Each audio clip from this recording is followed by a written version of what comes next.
50 वर्षाच्या सासऱ्याने सुनेसमोर केलं असं काही की ते ऐकून तुम्हालाही धक्काच बसेल। सध्या मध्य प्रदेशमधून एका व्यक्तीने घरात सून असतानाही असा काही प्रताप केलाय। दमोह जिल्ह्यातील जमुन या गावात राहणारा 50 वर्षाचा विश्राम प्रजापती, ज्याच्या पहिल्या पत्नीचा मृत्यू होऊन अनेक वर्ष झाली। त्यांना एक मुलगा ज्याचं नाव छोटू। छोटूचं लग्नाचं वय झाल्यानंतर विश्रामने त्याचं लग्न लावून दिलं। त्याच्या लग्नाला वर्ष झालं।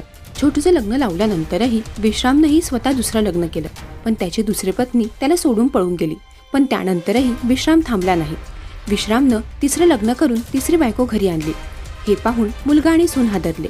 त्यांनी विश्रामच्या तिसऱ्या लग्नाला विरोध केला।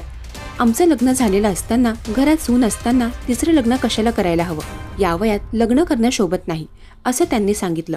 सुनेसह मुलानेही लग्नाला विरोध केल्याने विश्रामला राग आला। त्याने मुलगा आणि सुनेला बेदम मारहाण केली। घरात ठेवलेली रोख रक्कम आणि दागिने काढून घेतले। तिसऱ्या पत्नीला घरातून बाहेर काढले आणि नंतर घराला आग लावली। काही मिनिटातच घरातील साहित्य जळून राख झालं। पीडित मुलाने जबेरा पोलिसांना माहिती दिली। पोलिसांनी अग्निशमन दलाने घटनास्थळी पोहोचून आग आटोक्यात आणली, मात्र घरातील कोणतीही वस्तू राहिली नाही। सासऱ्याने घराला आग लावल्याचं पाहून सून बेशुद्ध पडली। माझ्या डोळ्यांसमोर घर जळालं, असं तिने सांगितलं। सुनेच्या म्हणण्यानुसार माझ्या नवऱ्याचं इतकंच चुकलं की त्यांनी वडिलांना तिसरी पत्नी आणण्यास मनाई केली होती। तसं केल्याने घर पेटेल असं आम्हाला वाटलं नव्हतं। या प्रकरणानंतर परिसरात एकच खळबळ उडाली आहे।